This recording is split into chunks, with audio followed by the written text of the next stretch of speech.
शिक्षण है, शिक्षण प्रणाली है, अध्ययन है, अध्यापन है, वो एक फुल टाइम टास्क है। हम्म। और स्टेट जितना जल्दी इस बात को समझ जाए उतना स्टेट के लिए भी अच्छा है, स्टेट के जो नागरिक हैं उनके लिए भी अच्छा है, और साथ ही साथ समाज को भी इस बात को स्वीकार करना होगा। हमारी सामाजिक व्यवस्था जिस तरीके से हो गई है, इसमें शिक्षक बनना और शिक्षक की भूमिका निभाना ये सबसे आखिरी पायदान में आती है। और आज हमारे जो छात्र हैं, मेधावी छात्र जो हैं, ये एक परंपरा और पता नहीं कहाँ से ये विकसित हुई है कि लोगों को लगता है कि हम जब तक हमारे हाथ पे प्रशासन नहीं होगा, जब तक हमारे हाथ पे नियंत्रण नहीं होगा, तब तक हमको स्वर्ग मुक्ति नहीं मिलेगा।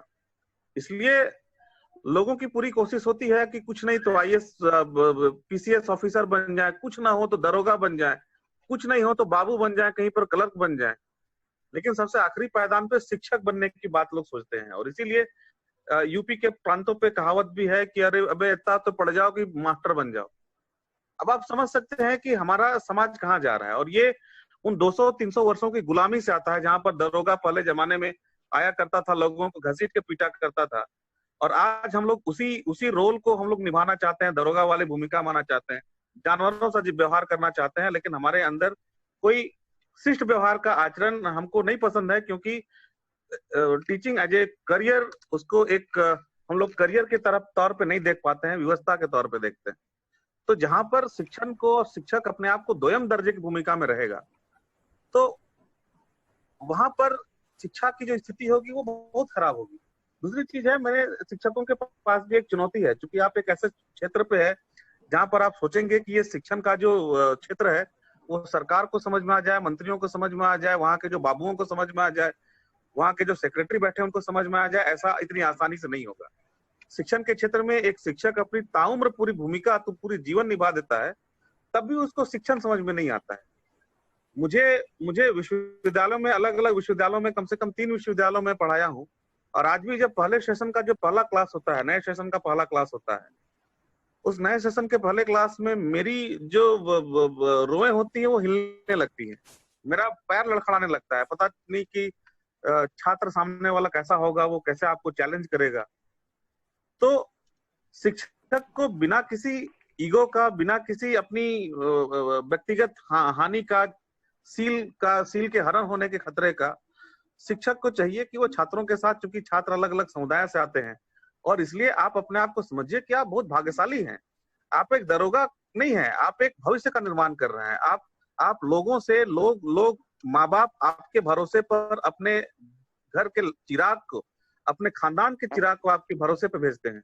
तो इसलिए जब आप इस भूमिका में आते हैं तो आपको अलग अलग चुनौतियों का सामना करना ही पड़ेगा, और इसके लिए आपको मानसिक तौर पे एक शिक्षक होने के नाते आपको तैयार भी होना पड़ेगा, चाहे वो संवाद स्थापित करने के लिए हो, चाहे वो समाज के साथ संवाद स्थापित करने के लिए हो, चाहे वो विभागों के साथ सामंजस्य स्थापित करने के लिए हो। ये अलग अलग भूमिका आपको मिलेगी। हम लोग क्लासरूम में भी आते हैं तो क्लासरूम लेक्चर में हिंड्रेंस आता है, डिस्टर्बेंस आता है, हम लोग हैंडल करते हैं। ऑनलाइन पे भी आएगा, तो ऑनलाइन में बात कर रहा था कि ये जो कोविड का तो एक फेज आ गया, बाय डिफॉल्ट आ गया, लेकिन ये बदलना ही था, और ये कोविड के नाम पे बदलेगा। और अब ये हम लोग कोशिश जो सोच रहे हैं, कि जो लोग सोच रहे हो कि वापस पुराने मोड पे होकर के जाएगा, ये शायद नहीं होने वाला है। तो आने वाले समय में शिक्षकों को तकनीकी तौर पे भी अपने आप को तैयार करना होगा। आपको गाना गाने वाला ऐसा नहीं है कि केवल 90 के दशक का गाना गाइए, 80 के दशक का गाना गाइए, आज के भी गाने आपको गाने पड़ेंगे, तब जा करके आप जो एज डिफरेंस है, जनरेशन गैप है, उसको आप भर पाएंगे।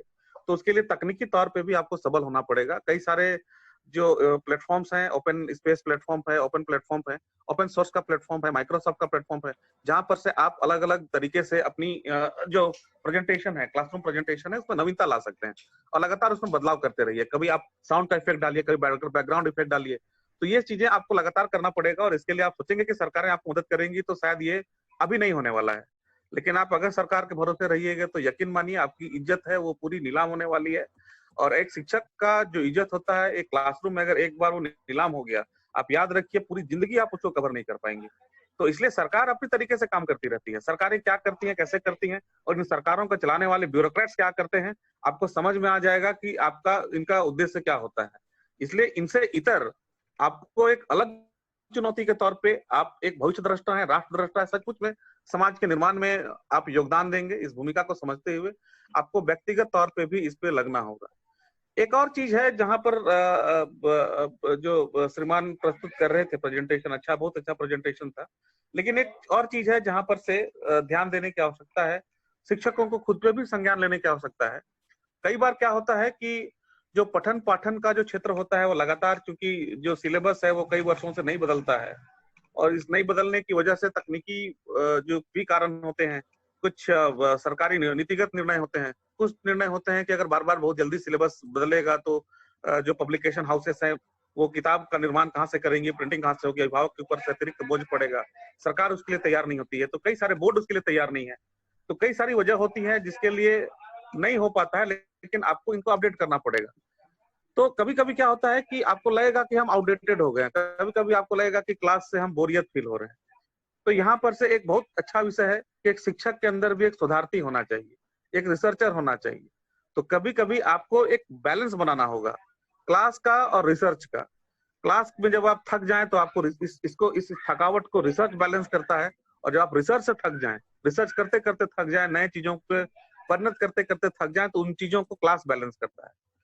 तो एक शिक्षक होने के नाते मुझे बड़ा गर्व महसूस होता है कि कम से कम मेरे पास एक साधन है जहां पर मैं लगातार अलग अलग पीढ़ियों के साथ संवाद स्थापित करता हूँ, मुझे मौका मिलता है, मैं अलग अलग लोगों के साथ लगातार 4 साल तक 5 साल तक बात करता हूँ, फिर उसके बाद एक लोग आते हैं, फिर बात करता हूँ, यहाँ पर कई ऐसे टीचर्स स्टूडेंट भी आते हैं, और धीरे धीरे धीरे धीरे धीरे आप जब देखेंगे आपकी ईमानदारी ऐसा करेगी जब आपके छात्र आपसे ज्यादा आपको चुनौती देना शुरू करेंगे। जिस दिन आपके छात्र आपको क्लास में चुनौती देना शुरू करेंगे, उस दिन उस दिन आपको लगेगा कि आपका जीवन सार्थक हो गया। हाँ, यहाँ पर एक बात और है कि समाज कभी बदलता नहीं है, समाज में जो सबसे पहला झंडा जो गाड़ता है, समाज उसके पीछे चल निकलता है। बहुत दुख के साथ कहना पड़ता है, लेकिन यही समाज है, और इसी सामाजिक इसी व्यवस्था का फायदा हमारे राजनीतिक नेता उठाते हैं। तो शिक्षकों को भी एक नेतृत्व की भूमिका में उतरना पड़ेगा, लीडरशिप की भूमिका को थामना पड़ेगा, और ये लीडरशिप जो भूमिका होगा वो नॉन पॉलिटिकल होगा। ये आप एकेडमिक्स मिला करके आपके पास एक पूरा मौका होता है कि आप सोशल चेंजेस ला सकते हैं, आप चेंजेस ला सकते हैं, आप चेंजेस ला सकते हैं, समाज की सोचने का तरीका बदल सकते हैं, महिलाओं के सोचने का तरीका बदल सकते हैं, माता पिता के सोचने का तरीका बदल सकते हैं। थोड़ा सा ईमानदार प्रयास करने की आवश्यकता है, जहां पर मौका मिलता है वहां पर इसको बदलिए। यहाँ पर मैं एक उदाहरण देना चाहूंगा कि एक चतरा में, यहाँ पर झारखंड में नक्सल प्रभावित क्षेत्र है, जिला है, वहां पर एक लड़के का एक वहां पर ट्रांसफर होता है हाई स्कूल के टीचर के तौर पे, और जब हाई स्कूल के हेडमास्टर प्रिंसिपल का रिटायरमेंट हो जाता है तो उनको प्रभार दिया जाता है प्रिंसिपल का, क्योंकि वहां कोई आना नहीं चाहता है, और जिन प्रकार जो लोगों को चार्ज मिलता है वो लोग ट्रांसफर करा लेते हैं। धीरे धीरे वो लड़का है, मैं नाम नहीं बताऊंगा, लेकिन धीरे धीरे वो लड़का है, वो इतना मेहनत करता है बच्चों को घर से ला करके पढ़ाना, और उनको दिखाता है कि ये आपके भविष्य का जो निर्माण है, आपके खेत में जो खेती है वो इसी विद्यालय से निकलेगा, आपका बच्चा जो चरित्रवान होगा वो इसी विद्यालय से होगा, आपका जो दहेज उत्पीड़न की समस्या है, महिलाओं के बीच की जो समस्या है, घरेलू हिंसा की समस्या है, उसका समाधान इसी शिक्षा से है, और शिक्षा इस विद्यालय में बसता है। धीरे धीरे जहां पर नक्सल प्रभावित क्षेत्र में, जहां पर पुलिस जाने से डरती है, प्रशासन जाने से नहीं डर पाता है, नहीं जा पहुंच पाता है, वहां पर वो जो युवा है बहुत आसानी से अपना विद्यालय चला रहा है, लोगों के बीच में रह रहा है, नक्सल के साथ भी संवाद कर रहा है, धीरे धीरे वो लोग भी मुख्य धारा में आ रहे हैं। तो ये एक बहुत बड़ा अवसर होता है। चुनौतियां तो बहुत हैं, आप जिस क्षेत्र में जाएंगे वहां पर चुनौतियां रहेंगी, लेकिन जीवन इसी का नाम है। जीवन में अगर चुनौतियां नहीं रहे तो जीवन जीवन नहीं लगेगा। हाँ, ये जरूर है, ठीक कहा मित्र ने कि अभी समय लगेगा, काफी समय लगेगा, थोड़ा सा परिपक्व होने की आवश्यकता है, छात्रों को भी, गार्जियंस को भी, अभिभावक को भी, और टीचरों को भी। तो अलग अलग प्रारूप होगा, एग्जामिनेशन का मोड बदलेगा, ऑनलाइन एग्जाम आएगा, ऑनलाइन एग्जाम में रिजल्ट भी डिक्लेरेशन होगा, तो इसके लिए तैयार तैयार रहिएगा, है ना। तो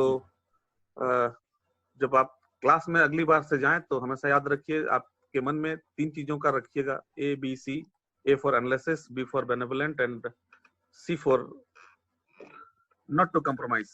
कभी समझौता नहीं करते हुए आगे बढ़िए, एनालाइज करते चलिए, जहां पर रास्ते कहीं पर रुकने का नाम लेते हैं, कहीं पर कोई अड़चने आती हैं, बाईपास कीजिए।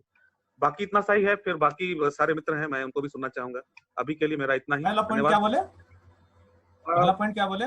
क्लासरूम में मैं पहली बार मान लीजिए गया था तो मुझे गुरुजी ने उस समय के इलाहाबाद विश्वविद्यालय का वाइस चांसलर थे डॉक्टर के एम शर्मा और डॉक्टर सुनील कुमार पांडे, उन्होंने कहा था कि जब क्लास में जाओ तो एबीसी का हमेशा ख्याल रख करके जाओ। A for analyse. अच्छा, आप जब क्लास में जाइए, एनालाइज, आपके पास एक मतलब एनालाइज है, मतलब ये है कि आप समझिए कि observation is more powerful than knowledge.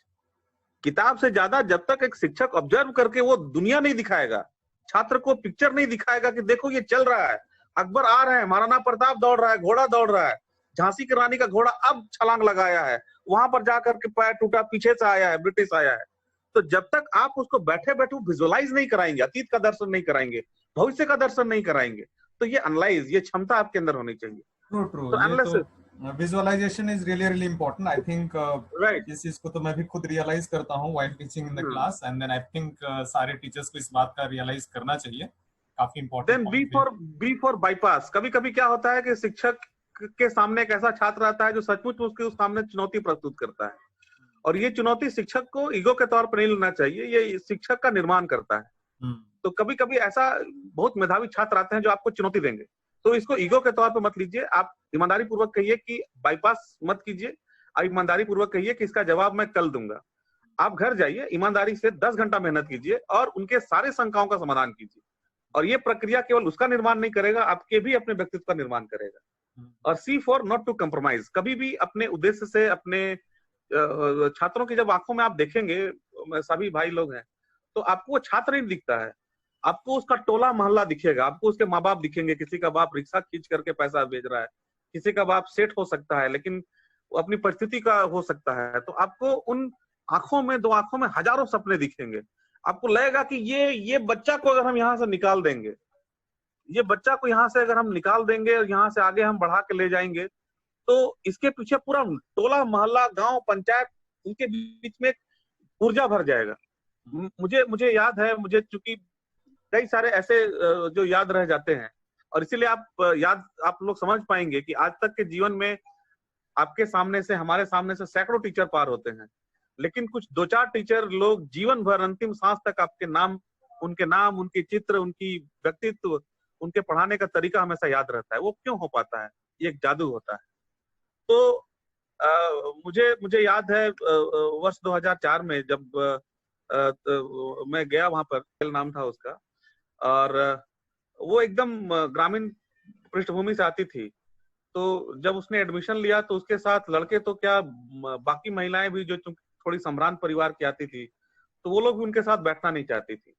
और जब उससे मैंने बातचीत किया कि क्यों ऐसा है, क्यों वो आइसोलेटेड रहती है क्लासरूम में, तो पता चला कि वो अंग्रेजी तो क्या, हिंदी भी ठीक से नहीं बोल पाती है। तो मैंने उनसे अपने चैम्बर में बुलाया और उनसे कहा कि क्या नाम है तुम्हारा, तुम्हारे पिताजी का नाम क्या है? तो लगभग ये इलाहाबाद में था मैं, तो लगभग अवधी भाषा में उसने कहा कि सर हमारा। तो मैंने उसको कहा कि देखो, मेरे मेज पे रोज दिन अंग्रेजी का अखबार आती है, तुम एक काम करो, जब तुम जाओ यहाँ से 4 बजे, तो ये अखबार लेकर के जाना, और अगले दिन इस अखबार को लेकर के आना और एक कॉपी लो। मैंने उसको दिया, एक नोटबुक दिया, इसमें 1 पेज लिखना था, 1 पेज लिखना। वो रोज आती थी मेरे पास, वो पेपर लेके जाती थी, फिर पेपर लेके आती थी, वो दिखाती थी। मैं इसको कहता था कि कॉपी बंद करो, यहाँ पर मेरे सामने खड़ा होकर जो तुम लिखी हो उसको तुम बोलो, उसको तुम बोलो। फिर मैंने उसको उसके सारे क्लासरूम्स के लेना शुरू किया।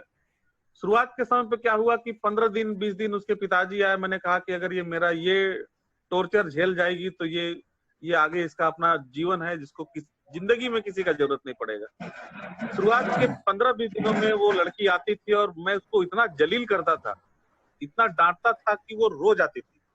लेकिन 1 महीना होते होते होते होते होते उसमें इतना लड़ने की क्षमता थी, क्योंकि मुझे लगा कि वो जो लड़की गोबर का उपला ठोक के आती है, वो लड़की क्यों नहीं पढ़ेगी, वो इतना संघर्ष कर सकती है, वो क्लासरूम में क्यों नहीं संघर्ष करेगी। उसको दिशा दिखाने की जरूरत थी। और जब ये बैच खत्म हुआ तो उस बैच में सबसे पहला और सबसे हाईएस्ट पैकेज लाने वाली लड़की। तो ऐसे कई सारे उदाहरण हैं जीवन में। तो इसको देख करके हमको लगता है कि चलो कुछ नहीं हुआ, अपने जीवन में हमको क्या मिला नहीं मिला करियर में, वो एक दूसरा विषय है।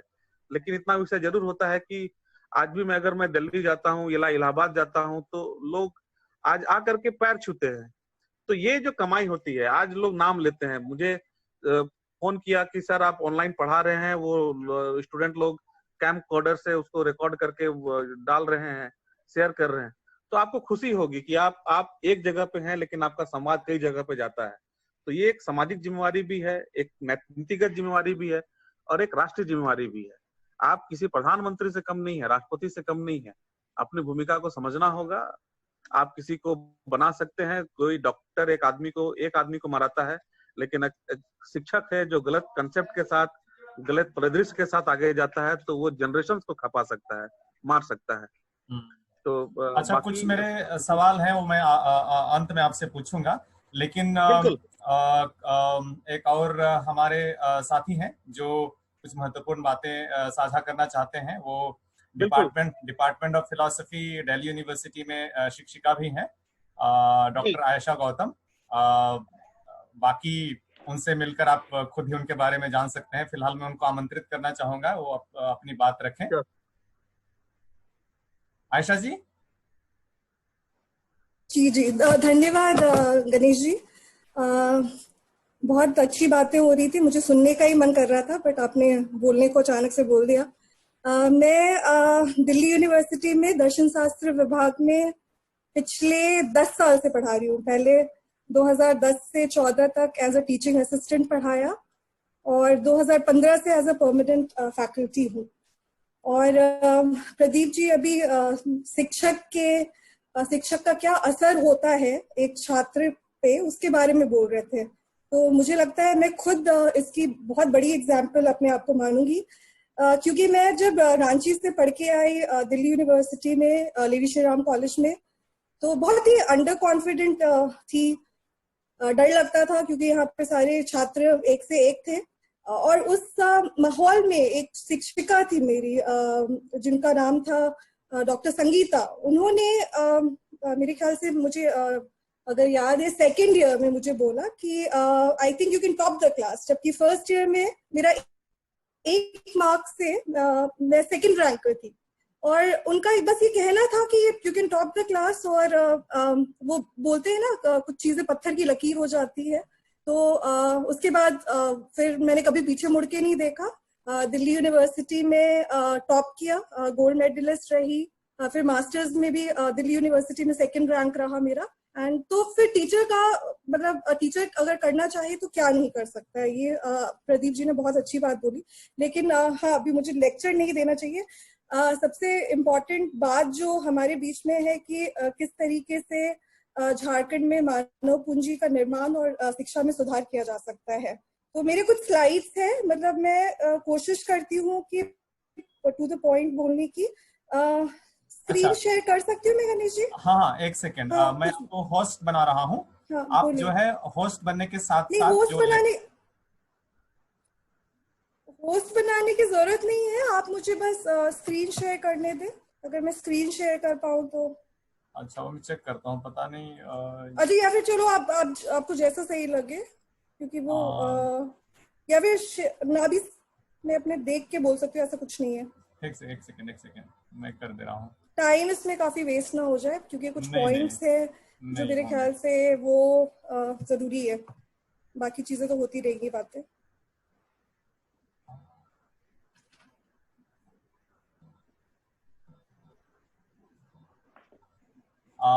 आप जो है ना रिकॉर्ड कर लीजिएगा, क्योंकि इधर से ऑप्शन रिकॉर्डिंग का खत्म हो जाएगा। पता नहीं मेरे पास भी रिकॉर्डिंग का ऑप्शन नहीं है, बिकॉज मैंने इतने जूम क्लासेस लिए हैं कि मैं देखती हूँ। चले, अभी मैं आपको होस्ट बना दी। रिकॉर्डिंग हो रहा है। अच्छा, ठीक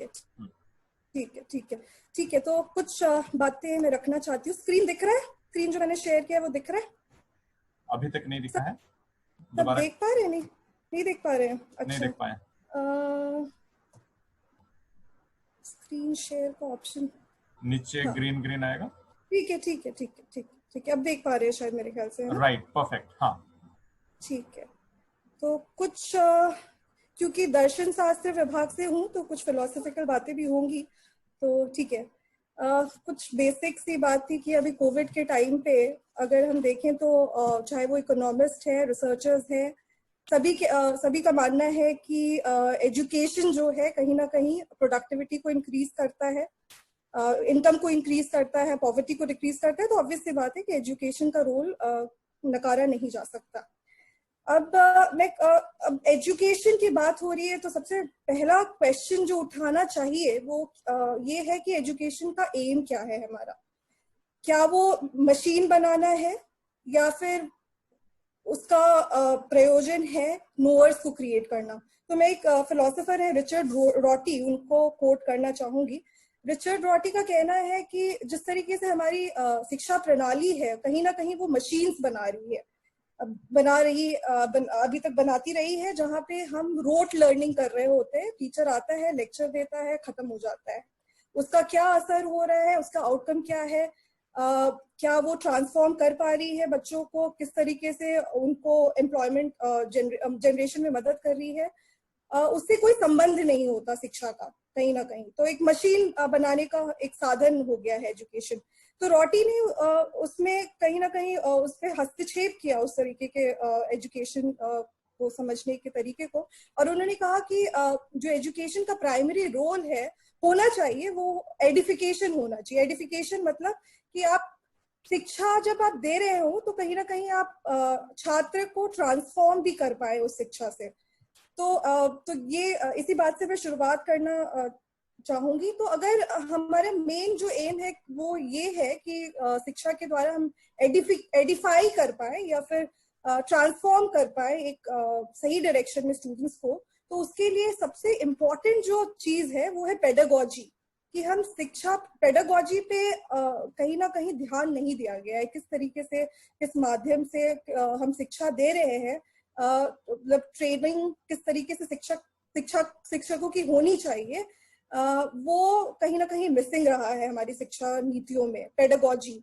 और अगर आप देखेंगे सोक्रेटिस के वर्क, प्लेटो सभी जानते हैं, वहां पे कहीं ना कहीं पेडागोजी, सोक्रेटिस खासकर सोक्रेटिस की वर्क में पेडागोजी की चर्चा मिलती है। दूसरा जो इम्पोर्टेंट बात है कि किस तरीके से गवर्नेंस हो रही है। जैसे हम सरकारी स्कूलों की बात कर रहे हैं, जैसे आपने कल शेयर किया था, कुछ आर्टिकल शेयर किया था जहाँ पे शिक्षा मंत्री ये बोलते दिख रहे थे कि 4,000 प्रति छात्र खर्च किया जा रहा है, लेकिन तब भी सरकारी स्कूलों में बच्चे नहीं जा रहे हैं बल्कि प्राइवेट स्कूल्स में जा रहे हैं। अब उसका कारण क्या है? क्या वो कारण पेडागोजी है? क्या वो कारण गवर्नेंस है? तो ये हमें देखना बहुत जरूरी है। और दूसरी बात ये है कि कई लोगों का मैंने सजेशन देखा कि वो बोल रहे हैं कि गवर्नमेंट ऑफिशियल्स हैं उनके बच्चों को मैंडेटरी कर देना चाहिए। जहां तक कॉन्स्टिट्यूशनल राइट की बात है, हम कभी भी ये कदम नहीं उठा सकते। कितना भी बोला जाए कि मैंडेटरी कर दिया जाए तो नहीं किया जा सकता है, ये एक बात है। तो अगर वो नहीं किया जा सकता है तो ऑब्वियस सी बात है कि हमारा जो सिस्टम है उसको हमें चेंज करना पड़ेगा, ताकि सरकारी जो ऑफिसर्स हैं वो खुद ब खुद सरकारी स्कूलों में बच्चों को डालें। इतना हम अगर अच्छा सिस्टम बना दे तो पेडागोजी और गवर्नेंस पे ध्यान देने की बहुत जरूरत है। अब पेडागोजी और गवर्नेंस की जब बात कर रहे हैं तो कुछ कंसर्न्स जो रहे हैं हमारे एजुकेशन से रिलेटेड, वो जानने की बहुत जरूरत है। गाँव में आप देखें, हम सब गाँव से आते हैं, तो वहाँ पे बहुत मुश्किल होता है पेरेंट्स को समझा पाना कि क्यों एजुकेशन देना चाहिए बच्चों को। उनका हमेशा होता है कि नहीं, खासकर लड़कियों का। फिर मेरे घर में भी, मेरे गांव में भी मेरे काफी रिश्तेदार हैं जिनके लिए शादी बहुत इंपॉर्टेंट है रादर देन एजुकेशन, खासकर लड़कियों का। तो ये क्वेश्चन ऑब्वियसली बहुत इंपॉर्टेंट हो जाता है कि पेरेंट्स क्यों नहीं परसीव कर पाते हैं कि एजुकेशन का क्या रिटर्न है। Education obviously cost benefit analysis करें तो क्यों नहीं कर पा रहे हैं। कहीं ना कहीं कुछ कंस्ट्रेंट्स हैं। अगर आप गांव में देखें तो उस तरीके के साधन नहीं है, लोगों को साइकिल में, लोगों को दूर दूर से जाना पड़ता है, वहाँ पे स्कूल्स नहीं है। तो ये काफी सारे कंस्ट्रेंट है, ना कि बस कॉस्ट बेनिफिट एनालिसिस करें आप, या फिर मतलब आप देखें कि किस तरीके से कहाँ पे स्कूल्स बनाए गए हैं, हमारा इन्वेस्टमेंट भी हो रहा है तो किस तरीके से हो रहा है, क्या वो सोची समझी नीति के द्वारा हो रहा है। तो इसीलिए इन सब कारण से कहीं ना कहीं लो हाउस होल्ड डिमांड हमें दिखता है एजुकेशन का। दूसरा जो इम्पोर्टेंट एस्पेक्ट मुझे देखने को मिलता है वो है कि इनएडिक्वेट स्कूल इनपुट। गवर्नमेंट बोल रही है कि हम 4,000 खर्च कर रहे हैं, लेकिन वो 4,000 आप कैसे खर्च कर रहे हैं। अगर कल गणेश जी ने ग्राफ दिखाया था तो मुझे एक चीज जो मैंने नोट किया कि वो ये था कि केरला एजुकेशन के मामले में सबसे ऊपर माना जाता है, लेकिन केरला का अगर आप देखें कितना एजुकेशन में वो स्पेंड कर रही है, तो शायद वो झारखंड से भी कम था। तो ये एक बहुत मेरे लिए बहुत स्ट्राइकिंग था कि कहीं ना कहीं बस मतलब एक्सपेंडिचर ही मापदंड नहीं होना चाहिए वो क्वालिटी प्रोड्यूस करने के लिए। ऑब्वियसली एक्सपेंडिचर को आप डिनाई नहीं कर सकते, बट उस एक्सपेंडिचर को, उस 4,000 रुपए को आप कैसे खर्च कर रहे हैं, वो किस गवर्नेंस मॉडल के तहत आप खर्च कर रहे हैं, वो कहीं ना कहीं इम्पोर्टेंट हो जाता है। ये सो मेरे ख्याल से इनएडिक्वेट स्कूल इनपुट पे हमें देखने की जरूरत है कि किस तरीके से किया जा रहा है। दूसरी जो इम्पोर्टेंट चीज मुझे दिखी वो है ऑब्वियसली इनएडिक्वेट पेडागोजी मतलब हम पेडागोजी, जैसे मैंने बताया कि किस तरीके की शिक्षा प्रणाली हम यूज कर रहे हैं। तो जनरली वो एक आप देखेंगे एक लेक्चरिंग स्टाइल यूज हो रहा होता है, जहाँ पे टीचर आता है, स्टूडेंट को बोलने भी नहीं दिया जाता है, बस वो चुपचाप से कहीं ना कहीं एक स्टैटिक एजेंट की तरह दिखता है।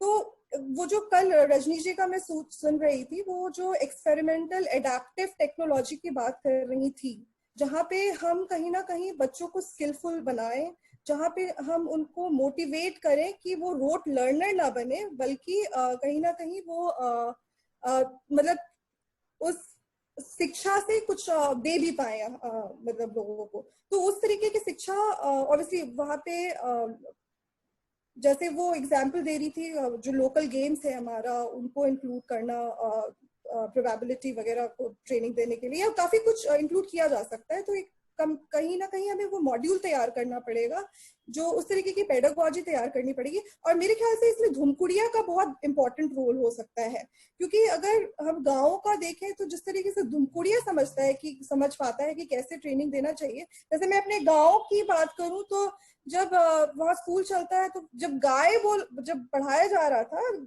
बच्चों को, तो जब गाय बोला गया तो वो नहीं समझ पा रहे थे, रिलेट नहीं कर पा रहे थे, लेकिन वही गरु बोला गया तो वो समझ पा रहे थे। तो उस तरीके से लैंग्वेज का भी बहुत इंपॉर्टेंट रोल होता है, बहुत कुछ होता है। तो बेसिकली किस तरीके से हम इन कमियों को चेंज करेंगे, ये एक इम्पॉर्टेंट एस्पेक्ट हमें देखना होगा। मैं आगे क्यों नहीं बढ़ पा रही हूँ? अच्छा, एक मिनट। हाँ, दूसरा है ऑब्वियसली दूसरा जो मैंने और जो दूसरा फैक्टर है वो गवर्नेंस का है। जैसे इस पे मैं ज्यादा टाइम नहीं देना चाहूंगी, ये काफी और इम्पोर्टेंट पॉइंट है। वो हायरिंग, किस तरीके से हम ट्रेन कर रहे हैं, किस तरीके से रिटेन कर रहे हैं, किस तरीके से प्रमोट कर रहे हैं, किस तरीके का हमारा रेगुलेटरी फ्रेमवर्क है, उस पे ध्यान देने की जरूरत है। और ये मैंने स्लाइड बनाया था वही 4,000 वाले को लेके कि कहीं ना कहीं हाई एजुकेशनल एक्सपेंडिचर का मतलब ये नहीं होता है कि परफॉर्मेंस भी हाई होगी। परफॉर्मेंस उस पर डिपेंड करती है कि उस एक्सपेंडिचर को आप किस तरीके से किस चीजों पे खर्च कर रहे हैं। रिसर्च, जैसे अभी रिसर्च की भी बहुत जरूरत है, जहाँ पे गांव के बच्चों को हम कैसे उस लेवल तक ला पाए कि वो शहरों के बच्चों से compete कर पाए। तो उसके लिए भी एक मॉडल तैयार करने की जरूरत है। उसका आगे स्लाइड्स में मैंने उसकी बात की है, तो मैं मेरे ख्याल से ये सारे पॉइंट्स में अभी नहीं ये करना चाहूंगी। हाँ, तो मुझे जो लगा कि किस तरीके से हम जो हुआ सो हुआ, लेकिन अब क्या किया जा सकता है उस पे हमारा फोकस होना चाहिए। क्योंकि अगर हम गवर्नमेंट को सजेस्ट करने की कोशिश कर रहे हैं तो हमें उन्हें डायरेक्शन दिखाना होगा। तो मैंने कई देशों के मॉडल्स को देखने की कोशिश की, तो वहाँ पे कई जहाँ पे डिसएडवांटेजेस जो भी बच्चे मतलब बैकग्राउंड से बच्चे रहे हैं उनको कैसे, जैसे फिनलैंड बहुत एक अच्छा एग्जांपल है, क्योंकि फिनलैंड में वो अभी एजुकेशन के मामले में मतलब टॉप में आता है। मैं उस पर भी बात करूंगी। लेकिन अगर आप इन सारे अच्छे मॉडल्स को देखें तो कि वो कैसे गैप को रिड्यूस कर रहे हैं, तो आप पाएंगे कि दो चीजों पे उनका फोकस रहा है। एक है कि अर्ली चाइल्डहुड एजुकेशन केयर और दूसरा प्राइमरी एजुकेशन। तो ईसी जो है अर्ली चाइल्डहुड एजुकेशन केयर, इसमें कहीं ना कहीं हमें ध्यान देना होगा। अगर हमें उस लेवल पे बच्चों को लाना है हमारे गाँव से, तो इस लेवल पे हम क्या कर सकते हैं? ईसीएस ईसीईसी जो है वो क्या कर सकता है? वहाँ मतलब तो उस लेवल पे काम होगा गवर्नमेंट का कि वो कुछ एक सपोर्ट टीम बनाए जो कि इंश्योर करे लैंग्वेज सपोर्ट सिस्टम। मतलब पहला अभी क्या होता है कि गांव से बच्चे जो आ भी जाते हैं वो सीधे प्राइमरी एजुकेशन लेवल पे चले जाते हैं और उनके पास फिर बहुत सारा प्रॉब्लम्स आता है, वो लैंग्वेज से रिलेटेड या स्किल जो है वो नहीं होता है उनके होते हैं उनके पास, तो काफी पीछे हो जाते हैं। तो वहां पे एक सपोर्ट सिस्टम की जरूरत है। इसी लेवल पे ही सपोर्ट सिस्टम हमें क्रिएट करना पड़ेगा जो लैंग्वेज सपोर्ट देगी, लिटरेसी स्किल देगी।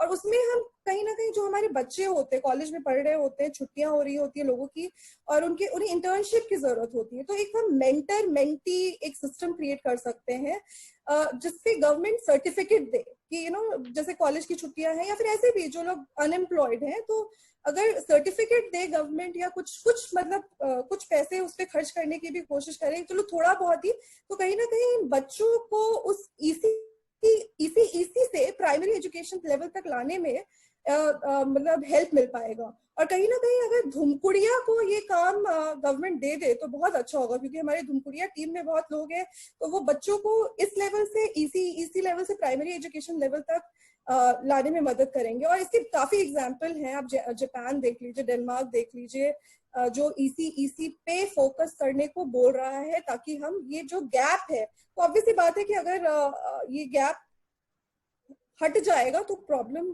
अपने आप खत्म हो जाएगी। और दूसरा ऑब्वियसली है कोलैबोरेशन। अभी क्या है, गवर्नमेंट खुद पॉलिसी बना रही है और जो स्टेक होल्डर्स है, पेरेंट्स, आपको कॉन्फिडेंस में लेना पड़ेगा सारे स्टेक होल्डर्स को, चाहे वो पेरेंट्स हो, बच्चे हो, जितने प्रोफेशनल इंस्टीट्यूट्स हैं, लीगल जुरिस्डिक्शन को भी देखना पड़ेगा, पढ़ाने के तरीके को, पेडागोजी पे ध्यान देना होगा कि किस तरीके से आप मतलब सारे बच्चों को एक लेवल पे लाके आप एक अच्छा काम कर पाएंगे। तो स्कूल को मेरे ख्याल से रादर देन ये कहना कि इन लोगों के लिए मैंडेटरी बना देना चाहिए, मेरे ख्याल से हमारे सिस्टम को ही मतलब उस पे काम करने की जरूरत है, हमारे पेडागोजी पे। सोशल कॉन्टेक्स्ट कल रजनी जी भी सोशल कॉन्टेक्स्ट की बात कर रही थी कि यहाँ पे सोशल कॉन्टेक्स्ट को समझना पड़ेगा। तो ये सारा काम जो हो जाना चाहिए हमारा, वो इसी लेवल पे हो जाना चाहिए, ताकि जब प्राइमरी एजुकेशन के लिए आए तो वो इतना ट्रेन हो जाए ताकि वो हैंडल कर पाए दूसरे बच्चों के साथ, उसको एक इंफीरियोरिटी कॉम्प्लेक्स फेस ना करना पड़े। कहीं ना कहीं एक स्ट्रगल, वो ऑब्वियसली बात है कि एक एंजाइटी आ जाती है, एक डिप्रेशन वाला मोड में बच्चा चला जाता है और फिर वो आगे किस तरीके से परफॉर्म करेगा ये बहुत क्वेश्चनेबल हो जाता है। तो इसी लेवल पे मेरे ख्याल से एक काम करने की जरूरत है, और उसमें वो सोशल कॉन्टेक्स्ट जो है, लैंग्वेज हो या फिर किस तरीके से बच्चों को उन्हीं के लैंग्वेज में पहले लैंग्वेज की मदद से ट्रेन करके फिर उस लेवल पे एक फ्रेमवर्क बेसिकली एजुकेशनिस्ट को बैठाना पड़ेगा और एक फ्रेमवर्क तैयार करना पड़ेगा इसी के लिए। और गवर्नमेंट को तैयार रहना होगा कि वो फंड थोड़ा एलोकेट कर पाए। और ऑब्वियसली बात है कि काफी सारे इंटरवेंशंस की जरूरत है, जैसे कि ऐसी जगह पे स्कूल बनाने की जरूरत है जहां मतलब अभी हमें कॉस्ट बेनिफिट को अगर थोड़ा ये करना है, इकोनॉमिक टर्म्स में बैलेंस करना है, तो ऑब्वियसली आप कैसे करेंगे, कुछ कंडीशनल कैश ट्रांसफर्स करने पड़ेंगे आपको, और स्कूल्स ऐसी जगह पे बनाने पड़ेंगे जहाँ पे नहीं है अभी बच्चों को जो कॉस्ट लगता है, मतलब जैसे अब दूर से वो साइकिल पे जा रहे हैं स्कूल, और मतलब तो उससे भी कहीं ना कहीं एक माँ बाप के मन में भी होता है कि क्यों इतना बच्चा दूर जाए, इतना ट्रैवल उसको करना पड़ रहा है। तो कहीं ना कहीं मैंने जैसे बोला इंटरवेंशन, वो पैसा जो आपके पास 4,000 है, जो भी आप खर्च कर रहे हैं, गवर्नमेंट जो खर्च कर रही है, उसको किस तरीके से आप इन्वेस्ट करेंगे, किस तरीके से एक प्रॉपर फ्रेमवर्क बनाएंगे कि उसी पैसे में आपका ज्यादा से ज्यादा काम हो जाए। तो ये एक इम्पोर्टेंट फैसेट है। और एक मिनट, ओके। और दूसरा और जो मेरे ख्याल से एक इम्पोर्टेंट जो पेडागोजी से रिलेटेड चीज में जो बोलना चाहूंगी वो ये है कि हमारे एजुकेशन फील्ड में जो क्राइसिस हमें देखने को मिल रही है वो ये है वो इसको हम लर्निंग क्राइसिस की बात कह सकते हैं कि जरूरी नहीं है कि आप पढ़ा रहे हैं तो बच्चा लर्न भी कर रहा है। हमारा कभी भी अभी आप जितना भी मॉडर्न एजुकेशन की बात करें तो आप देखेंगे कहीं ना कहीं वो आउटकम एनालिसिस भी हो रहा है कि क्या बच्चों को हम रोट लर्नर बना रहे हैं या फिर हम उनको स्किल भी दे रहे हैं। प्लेटो के डेफिनेशन में मैं बोलूं तो कहीं ना कहीं टेक्निक टर्म का वो यूज करते हैं कि जहाँ पे आप थ्योरेटिकल नॉलेज के साथ साथ प्रैक्टिकल नॉलेज भी दे रहे हो तब आप नॉलेज देते हैं सही मायने में बच्चे को, नहीं तो आप मशीन बना रहे हैं। तो इन सारे कष्टों के बावजूद हम जानते हैं कि हमारे पास रहे हैं मतलब काफी मतलब टीचर्स ने हीरो का काम किया है, क्राइसिस में रह के भी मतलब बच्चों को डायरेक्शन दिखाया है। लेकिन ऑब्वियसली बात है कि कोई हीरो होता है या तो उसको भी हेल्प चाहिए होता है। तो सबसे बड़ी बात है कि अब जब पेडागोजी पे काम कर रहे हैं तो हमें एक सिस्टम बनाना, टीचर्स को आप कैसे मोटिवेट करेंगे। पहली बात हमारे खासकर झारखंड में टीचर्स की कोई रिस्पेक्ट ही नहीं है, खासकर स्कूल टीचर्स का। ये कहा जाता है कि अच्छा कोई जॉब नहीं मिला तो आपने टीचिंग जॉब ले लिया, मतलब एक मैंने खुद फेस किया है ये सब, तो मुझे पता है। तो कहीं ना कहीं उस चीज को खत्म करना होगा कि एक टीचर्स भी अपने आप को एक प्रोफेशनल्स के रूप में देख पाए। तो पहली बात ऑब्वियसली गवर्नमेंट को खर्च करना पड़ेगा, आपको टीचर्स को स्किल दे पाए आप, उनके ऑब्वियसली एज अ प्रोफेशनल उनको ट्रीट किया जाए, उस तरीके की सपोर्ट सिस्टम हो कि वो मोटिवेट हो काम करने के, क्योंकि वो जब तक मोटिवेशन नहीं आएगा